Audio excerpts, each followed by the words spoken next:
Hello and welcome to my channel. Today we are back on Forza Horizon 4. This week this video is quite earlier than I usually do. Usually I make this video and upload it on the Wednesday, just before the festival playlist for that season is coming to the end, just before it's at its end. This week, I am doing it on the day it's actually been released. So it's just become winter and I've completed it, ish. So, at the moment, I'm only doing the full the festival playlist until I've got all the cars that I do not currently own. Because currently this week we've got the hashtag 88 RTR Mustang and the Hudson Hornet, two cars that you can win from this seasonal playlist, festival playlist this season. However, I've already got a Hudson Hornet from the seasonal event we did a few months or weeks ago. So there's no need for me to put all that effort in going online and all that to win that car that I've already got. So I've decided that I might as well win the RTR Mustang and, if we skip over here, the Lotus Elise, which is over there. So to win the Lotus, you just need to do the Frozen Fun season event. So nice, simple, easy way to get a car again, which is really good. It would be nice if we had two new cars as well as a couple of other cars sort of put in the races in there. So maybe that would extend the amount of content we get every month. Not really much to say about this festival playlist really, apart from this particular event. You need the R.J. Anderson off-road 4x4 truck. That's the only thing I want to point out is that you need one of them. Apart from that, these ones are quite simple. The hardest one of them is actually probably the speed camera. I used the Aventador FE for that one.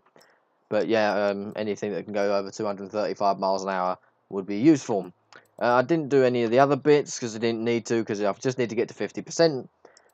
So yeah, that's the seasonal playlist. So we've got the Lotus Elise and the RTR Mustang. They're the two festival playlist vehicles. If we jump over to the Forzathon, we've got two interesting vehicles here on the Forzathon shop. We have got the 2019 Porsche 911 GT3 RS. This is a car that came out, I think it must have been the first week of the game's life. I think it must have been the pre-order week. So that was quite a rare car, but they did bring it back briefly. So again, if you don't have that, I would get that now. Also, they've got the 1939 Auto Union Type D. Now, this is a very hard car to get on the auction house. I tried it a few times, and I had to pay quite a lot of money. I think it was like 3 to 4 million to get one, because it was just ridiculous how many people were bidding over me. So that was quite a hard car to get. I don't know whether the conditions are exactly the same, but if they are, then obviously I would do that. I would spend the 650 Forzathon points and get that through the auction house, for the Forzathon shop. That's the one. Don't want to get it through the auction house because that's quite expensive. So yeah, there are the four vehicles we're going to get this season. Luckily, I'm pleased that I didn't have to do so much work into having to get the Hudson Hornet, as I've already got one already. And yeah, it now frees me up to go and do things I actually want to go and do, which is go and play Deus Ex Human Revolution, which I've been wanting to play for ages. I've been just playing it along, and I have to keep jumping onto this to go and complete a daily challenge, or I have to go online and get angry and be annoyed that I'm playing online. Anyway, so let's just stop ranting about that. Let's jump on to the two new cars. So let's just have a look at the Ford first of all. Now this car annoys me quite a lot. If we have a look at the specifications, it's exactly the same damn car. It's the exact car. You know how my, if you don't know, my opinions on this game is that I don't like repetitive content. Stuff that's just been regenerated and rehashed. It's a bit like the Pontiac GTO from last week and the 914. We've had those cars previously. Why did they get removed and then brought back? It doesn't make sense. I know Mitsubishi is a bit of a case of that, but that was brought back because of licensing reasons. So that was really good. I'm glad we got that back. But this is another pure example of why I am quite annoyed about Turn 10 and Playground games in this game. Because already, look, we've got, what, 5 2018 Mustangs. 5 28 Mustangs. 2018 Mustangs, 28 Mustangs, 2018 Mustangs. So yeah, that's quite annoying. As you can see, the spec-wise, it's exactly the same. The only difference is the paint job and the wheels. It just makes me so mad. Makes me so mad. So yeah, my review on this then is it's exactly the same as yesterday's video. It's just the same thing, but it's just got a different paintwork on it. It just drives me mad. It was exactly the same with the Hoonigan cars. I've lost deep respect for Hoonigan because of that. I didn't actually have any respect for Hoonigan anyway, because it's not my kind of thing. But I hate it now. Every time I see it, I don't even drive the cars. I refuse to drive the cars. And every time I see it on YouTube, I say not interested, or I'm not interested in Hoonigan or Ken Block or anything like that. Because I've just lost respect, because it's just annoying me, this game. The way how they're just filling content. Is the Hoonicorn Mustang, for example. They've already got one in the game, and then they bring one in for a seasonal championship, which was exactly the same car, but just had different paintwork on it. So that was a wasted space. That could have been something else. And that's something that was worthwhile, in my opinion. But yeah, so yeah, can't really say much about that. It's got the same engine as the car we reviewed yesterday. It's got the same thing yesterday. Yeah, it's got the fan behind there. And then we go in here. We've got the same sort of interior, apart from that different style gear stick and this very leery, ugly looking steering wheel. Yeah, apart from that, there we go. So there it is visually. I don't think there's going to be any customization like the Mustang that we looked at yesterday. Nope, so that's no visual customization there. Let's just give it a quick drive. I think it's going to sound exactly the same as well, as it's got the exact same specs. Sounds exactly the same as well.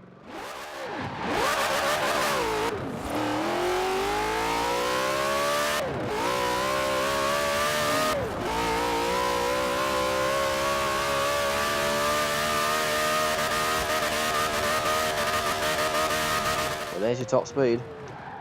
160 miles an hour. Whoa, okay. This thing's crazy.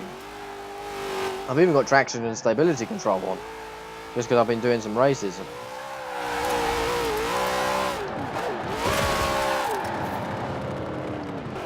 Spin this thing around. So yeah, there's the hashtag 88 RCR Mustang. The exactly same vehicle as the car we won last week, just with a different paintwork, different steering wheel, and different gear knob and wheels. Whoop-de-doo. It just annoys me, this sort of repetitive content, because the game is limited to the amount of megabyte space that it can take, because obviously you can't have a game that's 10 million gigabytes large, otherwise people won't be able to use it, the Xbox won't be able to cope. So games are obviously restricted to a certain amount of megabytes they can be, which then means the garage and the car list on this is limited. And it annoys me seeing the same cars over and over again being used for no good reason. Like this car, for example. Like, why would you drive this and not the other one? What's the difference? If we had them, the only reason why I wouldn't drive this one is because I don't like the purple or that leery steering wheel. But then that's the only reason why I wouldn't drive it. But then that's not worthy of a garage space. Like, that could have been another car. That could have been what I want to see in this game. It could be a Jaguar S-Type R. It could be a Mercedes-Benz E55 AMG. It could be an Alfa Romeo SZ. It could be a Lister Storm, a Jensen Interceptor. You know, it could be something really interesting, something that's different, something that we don't often see in games, and things that I would like to actually drive, not a rehashed, repetitive content. Especially it's a car I'm not really fond of either. I don't really follow drift cars and this sort of stuff, so that is, yeah, right. Let's stop ranting. Let's go over the Lotus. Calm down. Let's calm down. So here we go. Here is the Lotus, the 1999 Lotus Elise Series 1 Sport 190. Now the Sport 190 edition is like the ultimate race car style. So it's got all like the isolation switches and the circuit breakers and the fire extinguisher. It's like your road race car. I don't think I've driven a Lotus S1 in a game since Gran Turismo 5 or Gran Turismo 4. So that's a long, long time ago. Definitely changing that colour first of all, because I've just noticed it's got a red steering wheel. Red and yellow is not a nice colour combination. But red and red, that's a good combination. Green and red, nice green. It suits the colour, suits the car quite well, but just not so sure about the interior matching. Black and red, definitely a good mix, black and red. Ooh, what colour do I go for? I think red. I think red matches it all, so I'm going to go for red. Although black looked very nice. So yeah, this looks interesting. Let's go and have a look at the Forza Vista after it's stopped saving, and then we can have an explore. Now, I think this is the car that was the base of the Vauxhall VX220, which was a car that was added into this game a few months ago. So yeah, because they did a partnership with Vauxhall and Lotus. So when we open it all up, we can see in here, what we got in here? A pipe, and looks like some kind of washer fluid, and a documentation of some kind with a chassis number or something like that. If we have a look over here, we can see the engine, the ultimate part of this car. So yeah, looks quite normal, really. I think it's a Rover engine. I'm not quite sure on that. If it's the same engine that was in the Elise S2 and S3, then I think it is the same engine. It's a Rover engine. A POV is POV? No, it's not. That's a DMC DeLorean's engine.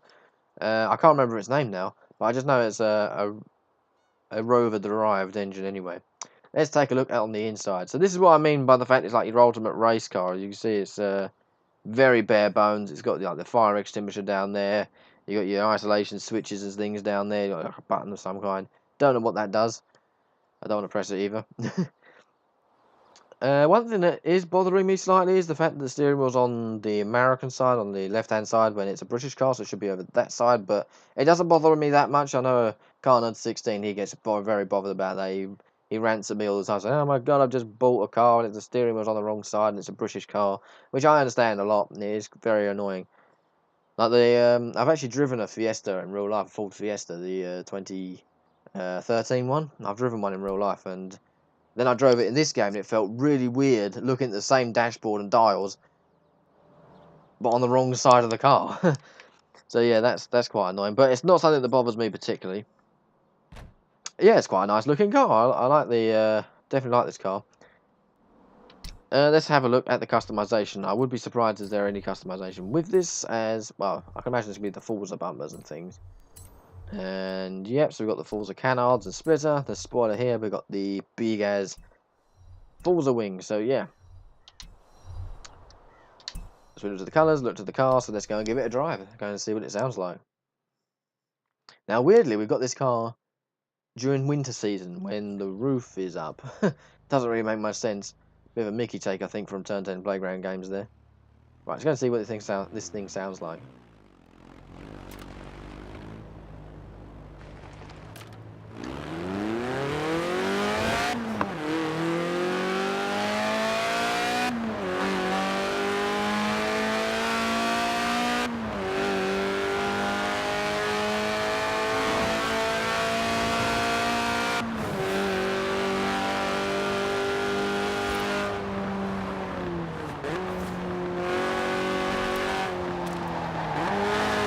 Well, there we go. There's the sound.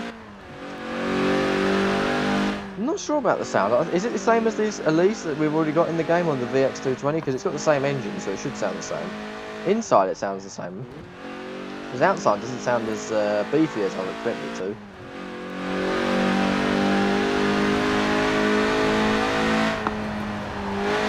Yeah, one thing I forgot to mention was those big switches and pull handles on the left-hand fender there, or the wheel arch. These bloody driver tiles are getting on my nerves.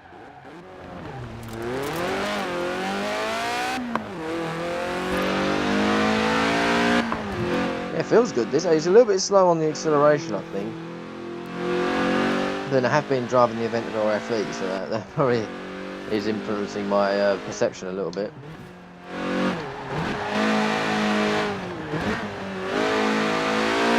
The steering is really good. It's very precise and tight. It's good.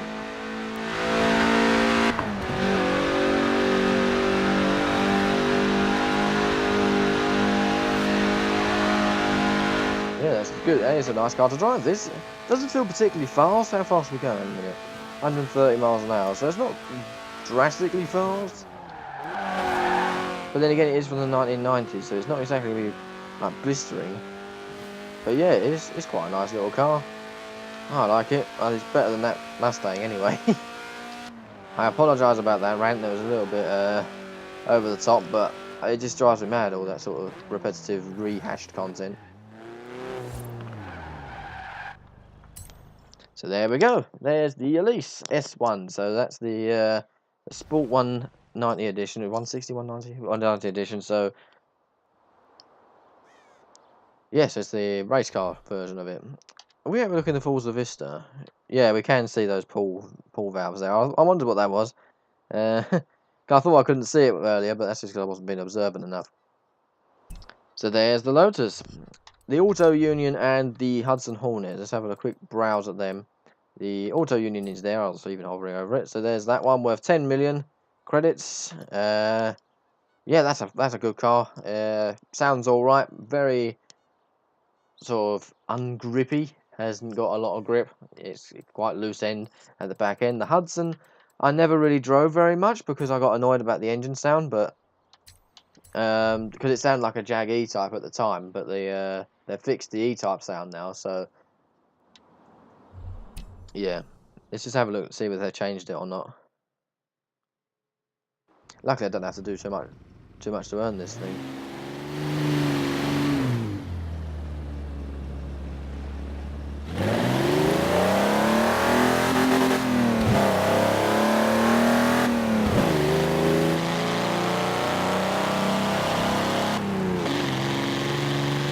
Yeah, that's what I mean by the sound. It's a little bit generic. It's a little bit like the E-Type, how it used to sound.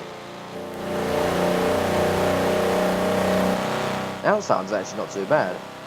It sounds like quite deep and old. But yeah, there's the Hudson Hornet anyway. Apparently, Turn 10 was saying that this thing is quite rare, and not a lot of people got this car, so they've brought it back, obviously, to give you another chance to get one. So there we go, there is the brand new cars of this week. Again, my video is quite early this week, as normally I do it on a Wednesday, but it's Thursday, the day when the festival playlist is brand new, but luckily I've only get to 50% to win the brand new car, or one of the new cars, which doesn't feel very new. So yeah, it's going to be early, so that means you won't see another video from me, possibly until not this Wednesday, so it'll be the Wednesday afterwards, so that's going to be a long way off. It's going to be like the 8th of April, 10th of April, I think it's going to be my next video. So yeah, you're not going to see a video from me for a little while, but there's no need to. I'll get this one out now. So yeah, thank you very much for watching this video today. Hopefully you agree on me with the Mustang. I feel like I've ranted, and I don't know whether that was called for or not, but I find all that repetitive content so annoying. I don't mind the drift cars, because I know there's fans out there who love drift vehicles and that sort of thing, so the drift vehicles being added to the game is not too much of a problem, but it makes it really annoying when they just repeat it, like the Unicorns and the Fiesta rally cars and the Focus rally car and and now the Mustangs. The fact that we've just received 5 2018 Mustangs just drives me insane. I like the 2018 Mustang as it is. We don't need a Deberti design one. We don't need 2 drift cars. And then, yeah, an RTR custom one. So, yeah, I find that it's just been too repetitive and too annoying. Because I've really wanted a lot of cars in this game, and they just deserve to be in this game, like the cars I've been mentioned earlier. But of course, yeah, we haven't received them and it's annoying me. Anyway, let's stop myself from ranting anymore. Thank you very much for watching this video today. Hopefully you found it useful. Hopefully you agree with me. And yeah, so see you maybe on 10th of April, around about that sort of time. So yeah, bye.